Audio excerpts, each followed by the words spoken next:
sur le fait que, par exemple, dans le PEA-PME, la capitalisation boursière n'est pas prise en compte. C'est-à-dire qu'on prend en compte le chiffre d'affaires, on prend en compte les fonds propres, on prend en compte le nombre de salariés, mais absolument pas la capitalisation boursière. Donc vous avez par exemple un groupe comme Crypt, qui pèse beaucoup moins d'1 milliard d'euros de chiffre d'affaires, de capitalisation boursière, pardon, qui n'est pas compris dans le PEA-PME. Même chose pour Walt Disney, même chose pour Pierre et Vacances. Parce que trop de salariés. Parce que trop de salariés. Par contre, un groupe comme Ingenico, qui doit peser en bourse quelques 3 milliards d'euros, un groupe comme Hotelsat, qui va peser autour de 5 milliards d'euros, fait partie du PEA-PME.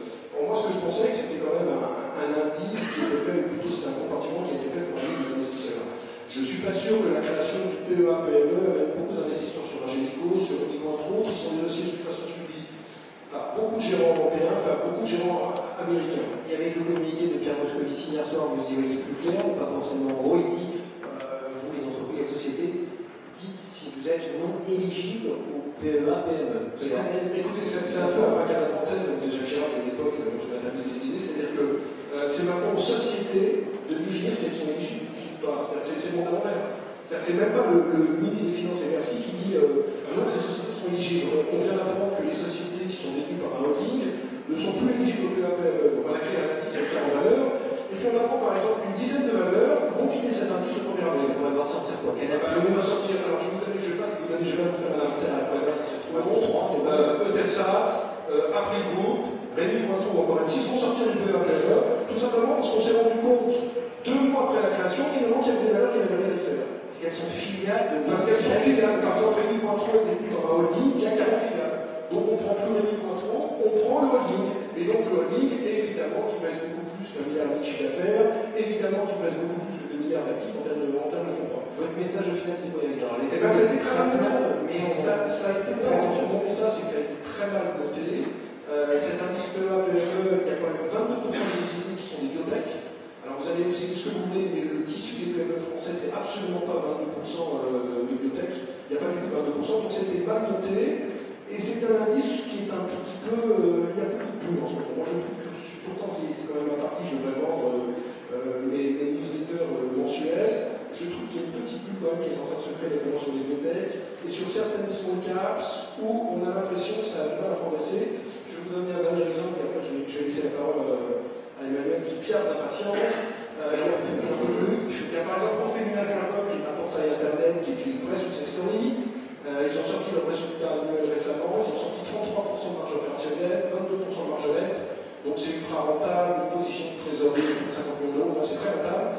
Et l'action a perdu 2%, alors les gens disent c'est très bizarre, comment c'est possible de perdre 2%, ben, tout simplement c'est que l'action est passée de 16 euros à 36 euros, et que les investisseurs à un moment n'y vont plus. Et moi j'ai le sentiment quand même que sur les small, 16% de hausse depuis le début de l'année, une très bonne performance l'an dernier, j'ai l'impression qu'on est arrivé au bout du bout.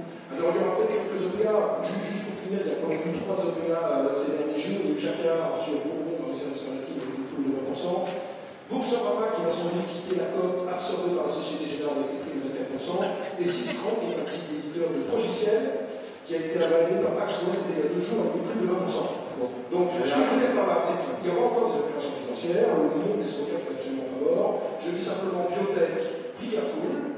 Et sur les small caps, faites très attention, regardez vraiment les ratios de valorisation et n'allez pas sur des PE 22-23 en vous disant l'action elle est 50% l'année dernière, elle peut continuer. Je pense qu'on peut avoir quelques turbulences dans le mois qui viennent vraiment sur les prudents sur ces secteurs. Merci Eric. Bon,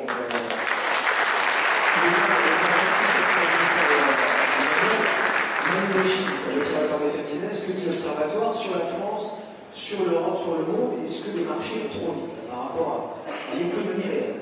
Oui, moi je pense que les marchés vont beaucoup trop vite. J'ai beaucoup apprécié les deux exposés. Alors, j'avoue que je ne suis pas un spécialiste des small caps, mais sur les deux exposés précédents, je trouve que les conclusions sont très intéressantes. L'effort historique qu'a fait Jean-Pierre est passionnant, mais il ne nous rappelle pas quand même le contexte très particulier de ce marché haussier. C'est-à-dire que c'est sans doute un des plus grands marchés haussiers de l'histoire aux États-Unis, alors qu'on a une reprise qui est 2 fois plus faible en croissance, en emploi que la moyenne des reprises passées. Et pourquoi? Tout simplement parce que vous avez ce flot de liquidités absolument incroyable, historique, gigantesque, qui se déverse sur ces marchés. Ça baisse. Alors, non. L'augmentation ralentit, ce qui est quand même assez différent. Donc moi, honnêtement, je vais vous livrer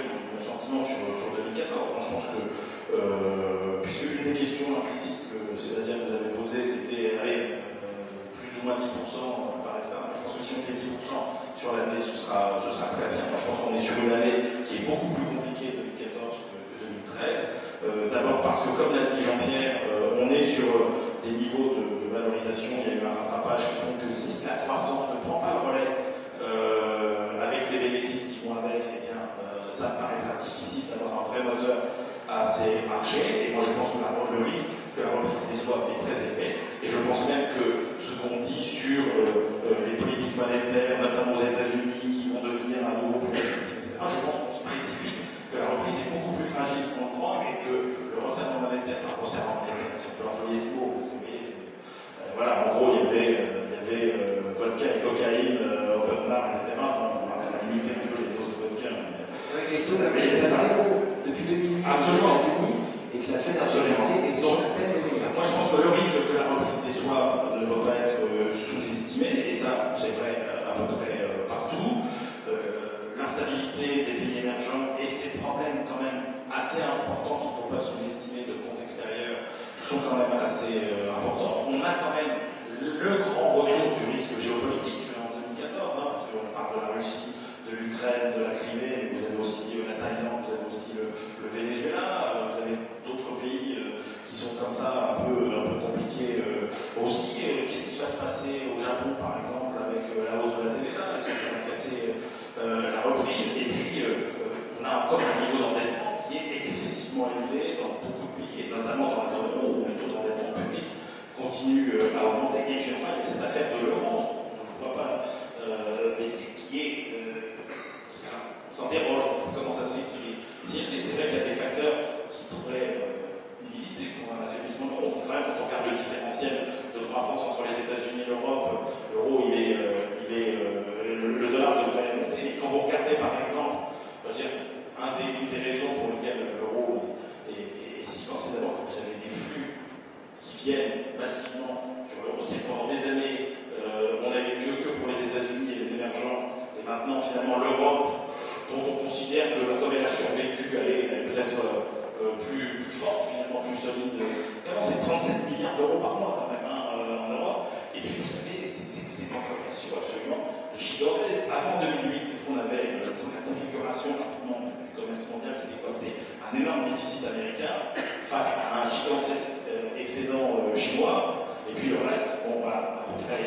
Là, qu'est-ce qu'on a aujourd'hui? On a quasiment plus de déficit américain, on a quasiment plus d'excédent chinois et on a un énorme excédent européen. Donc, en plus, si vous tenez compte du différentiel de taux lourd entre l'Europe et les États-Unis, on est sur des niveaux de l'euro qui sont élevés. Et moi, je ne vois pas finalement pourquoi ils baisseraient énormément. Donc, ça, c'est pas très bon en partie de notre croissance. Donc, moi, je pense qu'on se réjouit un peu vite. Alors, d'un autre côté, si on a toujours autant d'argent qui vient se déverser sur les marchés, pourquoi pas. Mais sur l'aspect bulle, je suis entièrement d'accord avec Jean-Pierre, on est très très loin. Et n'oubliez pas que c'est très différent quand vous avez une entreprise comme Facebook qui met 19 milliards de WhatsApp pour WhatsApp, c'est pas du tout la même chose que quand l'ensemble des investisseurs sur les marchés sont pris de fournir. Si Facebook met 19 milliards, c'est parce qu'ils considèrent que c'est un business qui vaut 19 milliards. Et les valeurs sont payées en actions, en papier, en cash. C'est pas la même chose. Ils ont fait la même chose cette nuit avec le casque virtuel. Oui, en plus, c'est pas la même chose qu'une euphorie généralisée. Donc, voilà quelques remarques. Avec donc juste un peu sur les perspectives de croissance, franchement, sur la reprise américaine, elle est diesel, moi j'appelle ça diesel, c'est-à-dire qu'elle est relativement bas, elle est relativement robuste, mais elle n'est pas très vigoureuse, parce que n'oubliez pas que le dopant qui avait quand même tiré la croissance pendant beaucoup d'années, on est quand même sur des croissance à long terme.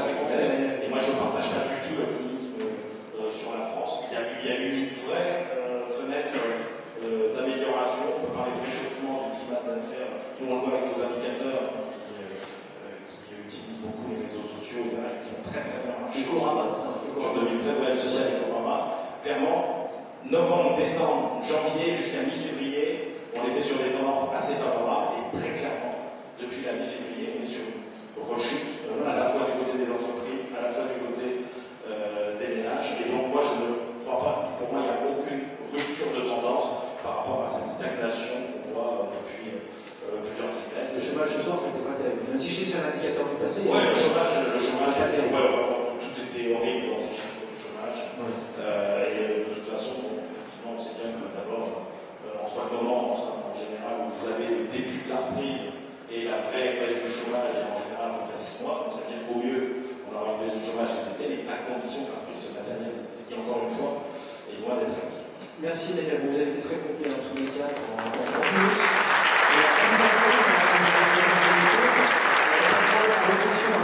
Sur Twitter, n'hésitez pas, donc le hashtag c'est Nuit du Trading, c'est pas compliqué, Nuit du Trading sur Twitter. Peut-être Jean-Pierre et Jean-Jacques, d'abord Jean-Pierre, sur le Japon, la cité d'un mot, Emmanuel, le Japon c'était Grand Paris 2013, je dis bien Paris, hein, ça fait flamber la bourse de Tokyo et ça fait chuter le yen. On rentre dans le dur là, dans, je sais pas, 10-15 jours, la hausse de la TVA, c'est Abenomics, ça va fonctionner ou pas, selon vous? Le pari sur le Japon, il est basé sur la chose suivante, sur deux choses en fait. Il faut investir sur le Japon si on croit à un retour d'appétit pour le risque, car le bêta du marché japonais est assez élevé. Ça c'est une première chose, et ça a marché l'an dernier aussi pour ça. Et la deuxième chose, c'est qu'on croit, et c'est plus important, le deuxième point, c'est qu'on croit dur comme fer à une nouvelle intervention de la Banque du Japon, une nouvelle vague de quantitative easing pour favoriser la reflation des actifs et favoriser la baisse du yen. Non seulement pour effectivement absorber le choc lié à l'augmentation de 3 points de la TVA qu'on va avoir dans quelques jours, mais également pour que la Banque du Japon puisse réussir à parvenir à son objectif d'inflation de 2% l'an prochain. Ce pari est un pari, à mon avis, raisonnable.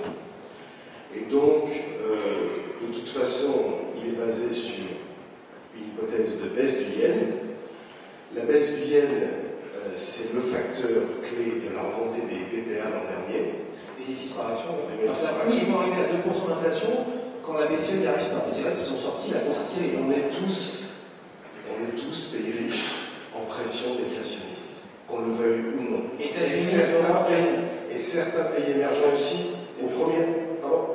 Non, tes 2%, c'est énergie, hors énergie. Non, elle va prendre encore énergie, hors TVA, bien sûr. C'est évidemment un lien super faible qui fait que, compte tenu de Fukushima, ils apportent massivement de l'énergie plus chère. Dans les économistes les économistes japonais peuvent nuancer ça en disant que de toute façon, on n'est pas la cible aujourd'hui. Ça, c'est certain. On a besoin d'une nouvelle baisse du yen. Ce qui veut dire que pour l'investisseur, il achète, évidemment, il achète des actions japonaises que le gouvernement change. Sans dire. Voilà. Couvert en change et il va sans dire également que. Donc s'il gagne d'un côté, il le repère de l'autre. Oui, on voit les différences l'an dernier entre la performance en yen, donc qui était de 57%, et évidemment la performance en euros, ça avait quoi? 21, 22, je ne sais plus très bien, mais alors dans ces eaux-là. Bon, voilà. Oui, divisé par deux. Voilà, c'est ça environ. Ah bah oui, puisque effectivement, l'appréciation de l'euro vis-à-vis du yen est considérée, la plupart des devises. Voilà. Alors donc c'est un pari là-dessus. Il faut quand même bien voir qu'il n'y a pas eu un gros. Le re-rating dont on parlait tout à l'heure à propos des États-Unis et de l'Europe également n'a pas véritablement lieu s'agissant du Japon. C'était vraiment un marché dopé par l'explosion des BPA et par la reprise de la confiance, par la reprise de flux, etc. Donc c'est un marché qui, de ce point de vue, reste relativement confortable. Alors évidemment, s'il y a une nouvelle vague de quantitative easing, il ne faut pas espérer les performances de l'an dernier, c'est ça. Et il faut revenir sur le Japon que si on est convaincu des deux éléments que j'ai mentionnés tout à l'heure. Voilà. C'est pas gagné. Jean-Jacques sur le Japon, et après on passe à ce question. Dans la gamme est assez simple sur le Japon. La première chose, c'est qu'il faut continuer à être baissier sur le yen, contre le dollar, contre l'euro. Probablement, c'est un meilleur pari aujourd'hui d'être baissier yen que positif sur le Nikkei. C'est un pari qui est plus sûr. C'est ce que nous identifions aujourd'hui. La dynamique est meilleure. Sur le Nikkei, nous avons des signaux qui sont positifs mais en demi-teinte. Donc, dans un portefeuille, je dirais qu'on ne peut pas être exposé aujourd'hui à plus de 3-4% sur le Nikkei compte tenu des signaux que nous avons. Baissier yen contre quel autre devise? Contre dollar et euro. D'accord. On peut même y aller sur l'Aussie, l'Australien dollar, des devises aujourd'hui qui offrent des meilleurs potentiels de valorisation avec un rendement de portage qui est assez attractif. Ma conviction personnelle sur le Japon, c'est qu'on va avoir un très bon deuxième semestre. Si la liquidité sur l'ensemble des marchés reste bonne, je pense que une fois que l'augmentation de la TVA sera digérée, on va, à mon sens, repartir sur un cycle haussier sur le Japon. Je voudrais juste apporter un éclairage sur l'augmentation des VPA pour avoir une idée de l'augmentation considérable que les entreprises japonaises ont connue sur leurs bénéfices. Depuis Abenomics, le Nikkei a connu une augmentation de 80% des profits. En Europe, on est à peu près légèrement positif, entre 0 et 5% de mémoire depuis le début d'Abenomics. Et aux États-Unis, on doit être un peu plus de 10%. Donc c'est pour dire qu'aujourd'hui, l'augmentation des prix du Nikkei, elle a été tout à fait conforme, avec même bien inférieure à l'augmentation des bénéfices. Donc aujourd'hui, il y a une seule question sur le Japon. C'est est-ce qu'ils sortent ou pas de la déflation? S'ils sortent de la déflation, c'est un bull market. Bull market. Intéressant de suivre le Japon parce qu'on dit que l'Europe se japonise depuis quelques trimestres maintenant. Un dernier mot, Eric, et après maintenant ce sera la question de la salle. Oui, on est tous un peu Sur le marché, hein, ouais, sur le marché général. On a les détails. Non, ne vous inquiétez pas. On est tous un peu baissés sur le marché, et pourtant, moi je regarde le marché tous les jours par heure, on a du mal à voir d'où viennent les catalyseurs. On a eu une crise en Ukraine avec tout ce qu'on sait, avec le référendum en Crimée. On a des problèmes en Chine avec une croissance qui ralentit à 7,5%. On a un Brésil qui ne va pas bien avec une forte inflation, très forte taux d'intérêt, faible croissance. On a une Russie où on nous annonce aujourd'hui qu'il pourrait y avoir 150 milliards de sorties de capitaux avec une récession